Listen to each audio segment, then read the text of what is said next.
Terus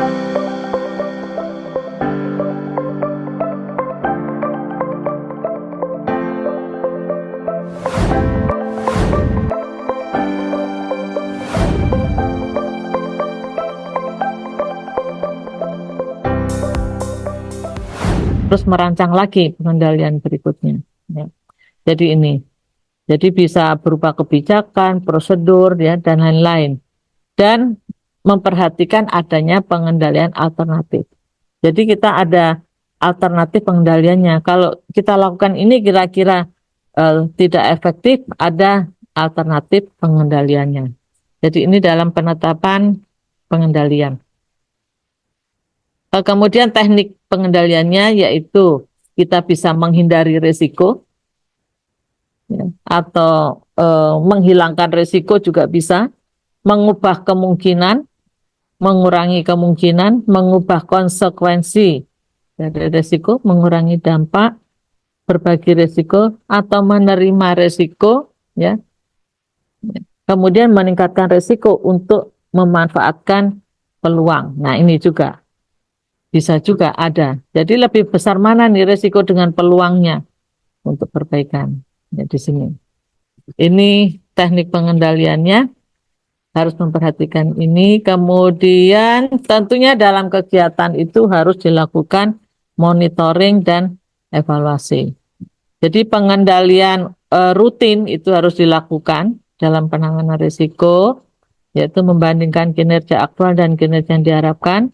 Kemudian melakukan monitoring semua langkah proses penanganan risiko tadi, ya, dari awal sampai akhir, dan monitoring dan review minimal 6 bulan sekali itu harus dilakukan. Jadi kalau sekarang ini sudah bulan Mei, Juni, berarti nanti harusnya ada evaluasi, kemudian review, ya, dan juga nanti pada bulan Desember kita akan lakukan review juga. Mungkin itu saja, ini contoh tabel identifikasi resiko, ya. Kalau kita mau melakukan identifikasi dulu, oke, ya. Bisa juga langsung kita lakukan di dalam satu tabel yang langsung kita lakukan analisis, ya. Ini keterangannya di mana di situ ada tentang pernyataan risiko, ya, di sini. Apa yang disebut pernyataan risiko itu yang berisi pernyataan mengenai sebab, risiko, dan dampak. Di sini. Ini contohnya, misalnya tadi beban di atas mobil yang berlebihan tadi, itu adalah sebab, ya, kemungkinan terjadinya kecelakaan, menyebabkan kerusakan barang atau cedera dan sebagainya, itu adalah dampaknya. Nah, ini contoh-contohnya. Jadi nanti dalam membuat pernyataan risiko tadi, setelah melakukan identifikasi, kemudian dibuatlah pernyataan risiko dan dimasukkan di dalam tabel, ya, daftar risiko. Nah, di dalam tabel daftar risiko itu akan berisi kegiatan, sasaran, pernyataan risiko, ya, tentang asesmen risikonya, ya, dampak kali probabilitas, kemudian penanganan risikonya yang apa yang sudah dilakukan dan rencana penanganannya, ya, itu yang ada di dalam daftar risiko. Mungkin bisa dilihat di sini contohnya,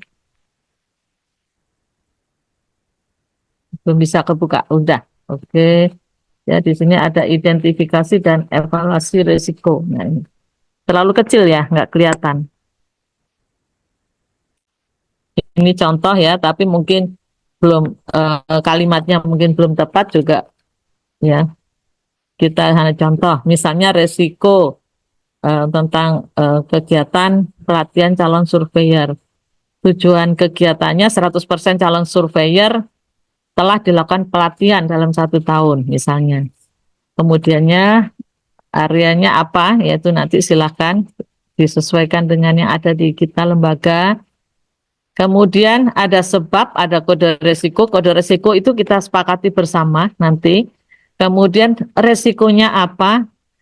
Jadi kemungkinan apa risikonya, ya? Bisa kemungkinan ada materi pelatihan yang tidak maksimal dipahami, ya. Sebabnya apa?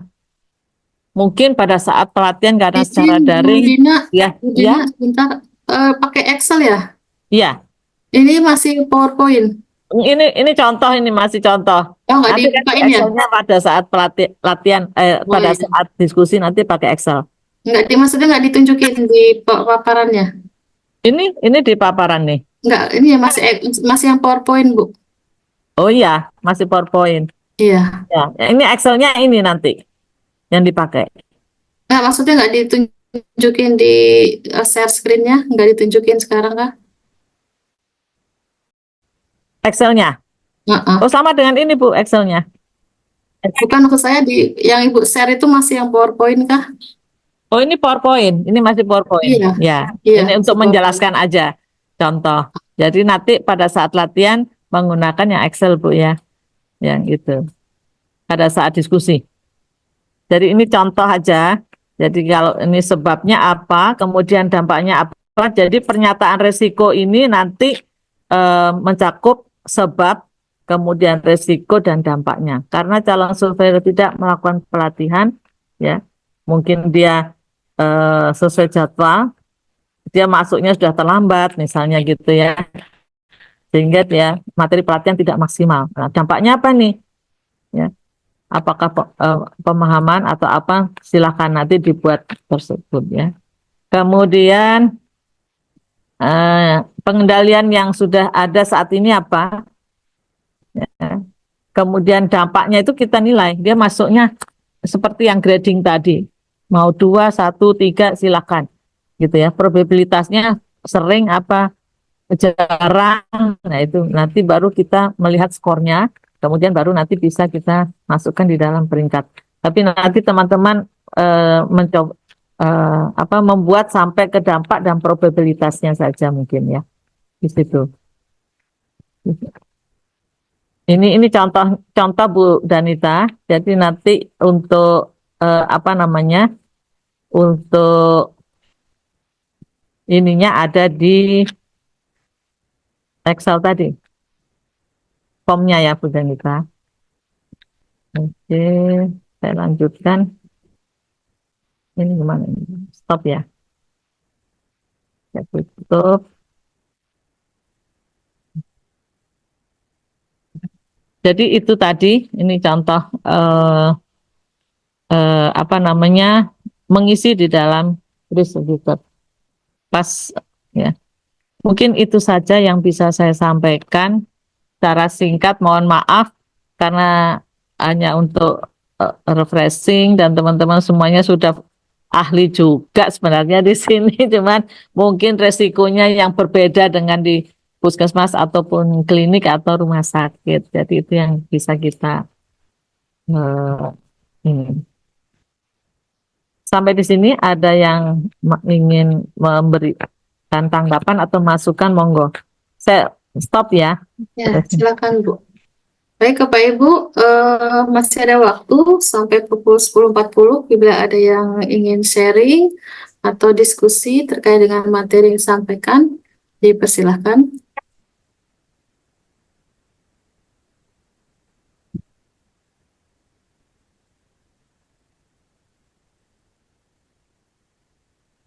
Sepertinya sudah siap Sudah paham semua, kayak semua udah Bu, paham Bu semua Danita, karena kayaknya. sudah ini kan, sudah apa Udah namanya, biasa ya, sudah apalagi biasa. banyak yang mengajar kayaknya di Uh, sini ya. Izin Bu hanya dosen, Oh, ya, ada. hanya ya, Silahkan Pak Ahmad ya, Raja. terima kasih Bu Danita. Untuk manajemen risiko yang teman-teman surveyor juga harus dipahami, terutama di bab 3 apa bab 5 ya Pak?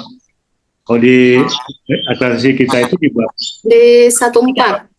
14 ya, betul oh sih. 14 ya. Sama bab 5 juga ada yang Bab 1 3, bab 1 dan bab 5 ada Iya, 5.3. dengan risiko. Ini kan perlu dipahami juga. Teman-teman khawatir nanti namanya banyak EP yang harus dilengkapi, sehingga kan antisipasi untuk teman-teman puskesmas yang terutama untuk manajemen risiko yang harus dilakukan segera mungkin karena urgent gitu ya. Yang urgent itu yang harus mungkin Dr. Dina yang perlu disikapi oleh teman-teman surveyor gitu kan. Jadi masalah manajemennya yang perlu ditekankan pada sesuai dengan EP yang akan kita penuhi. Yaitu mungkin yang urgent, yang kira-kira apa saja yang harus ini oleh teman-teman puskesmas dalam pengisian elemen penilaian. Gitu. Oh, oke. Ya, jadi ini sebenarnya yang sekarang ini kita lebih ke arah untuk nanti itu puskesmas ya kalau kita survei ya Pak Trisna ya.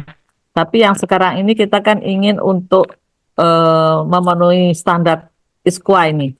Jadi masing-masing ini kan misalnya keuangan, dari administrasi, dari komunikasi, dari ini semua ya, itu kan harus dilakukan manajemennya, risikonya itu Pak Trisna maksudnya. Kan Izin Pak berbeda Ahmad dengan Derajat, waktu di Bu Dina. puskesmas ya. Pak Ahmad Derajat. Hajat Bu. Oh ya Pak Ahmad Pak Darajat ya. Maaf, oh, Ya, Pak ya, betul. Suaranya mirip soalnya. Ya. Serat becek Bu suaranya Bu. Iya, oh suaranya mirip soalnya Pak Ahmad Darajat. Ya Bu, mungkin yang urgen terutama mungkin persiapan ISKWA kita gitu ya. Jadi yang harus dipenuhi oleh kita terutama dalam pembahasan dokumen bukti ya pada masing-masing Masing-masing. ya.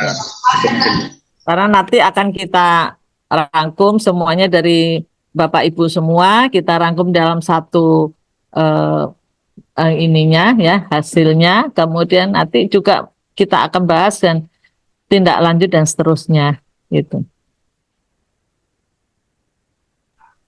Oke, lanjut Bu ya. Ya, terima kasih Pak Ajat atas pertanyaannya. Ada lagi kah Bapak Ibu? Adik-adik semua juga nih, masih ada yang banyak muda-muda ya. Kalau tidak ada, mungkin kita berikan penjelasan diskusi kali Bu. Mungkin Ya, boleh. banyak pertanyaan Saya dulu setelah ya. ya. Betul.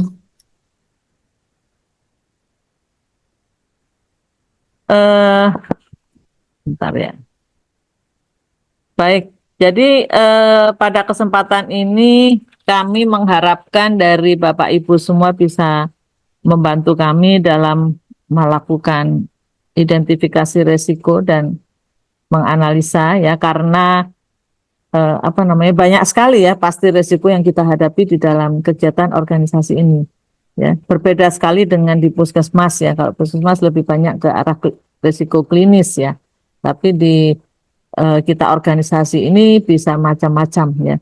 Mungkin itu, jadi nanti akan kita bagi menjadi 3 kelompok. Kelompok 1 ini akan membahas mengenai risiko yang terkait dengan standar 1 dan standar 2. Ya. Nanti akan didampingi oleh Dr. Anuh Nugraha.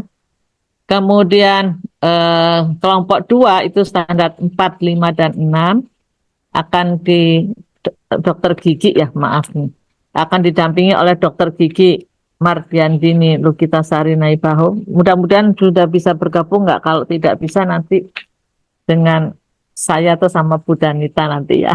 Bu Danita ya. Bu Danita ada di grup 1 ya, sorry, maaf di grup 1. Saya nanti akan dampingi, kemudian tim standar 7 dan 8 akan didampingi oleh Dr. Susan. Mungkin itu ya. Kita membuat identifikasi, kemudian melakukan analisis ya, dan menghitung tadi dampak dan probabilitasnya. Mungkin itu barangkali Bu Danita, mudah-mudahan ini bisa ya.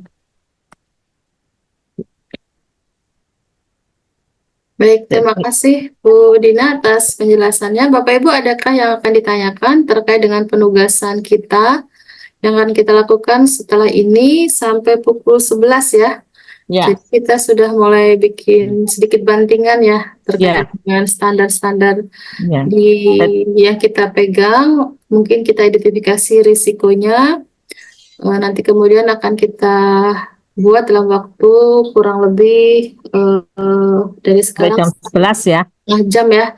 Cukup singkat ya, tapi nggak apa-apa. Yang penting sudah ada bahasa Indonesia bantingan ya. Kalau bahasa Inggrisnya draft ya, mungkin ada draft. Nanti bahasa Inggrisnya nanti aja, yang penting ini dulu lah.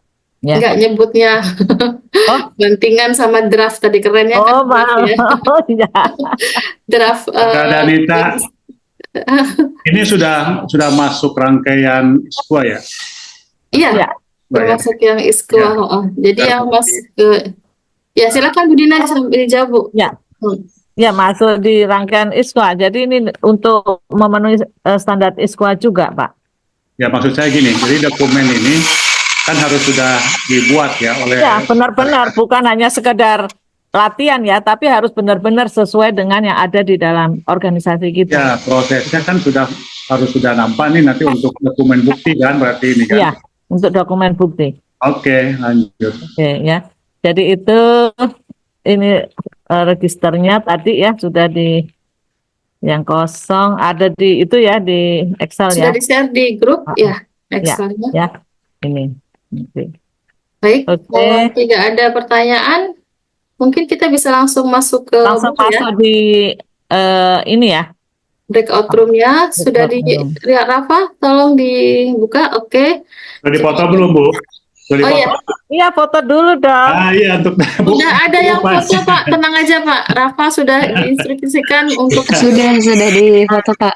Oh, sudah foto semua. dari depan, tengah, belakang harus sudah siap pokoknya. Atas, bawah.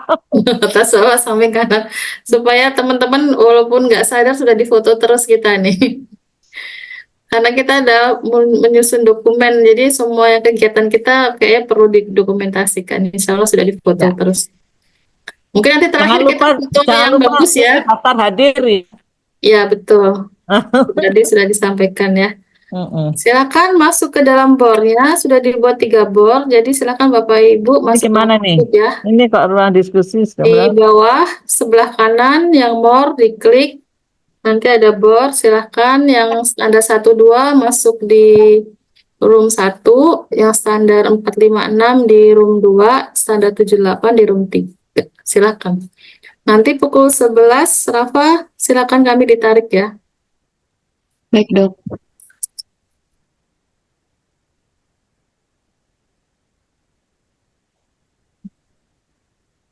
Silakan teman-teman, saya ikut join ya. Saya peserta Ya. juga nih di Ludina. Ya, saya masukkan di room 2 ya karena 2 ya berarti Ibu ibunya belum Dina. datang nih. Ya.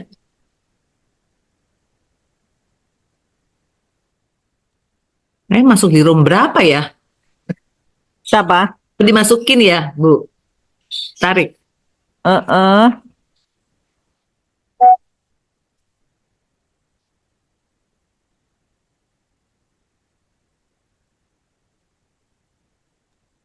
Ibu Ketua mah memantau aja Ibu Ketua. Oh,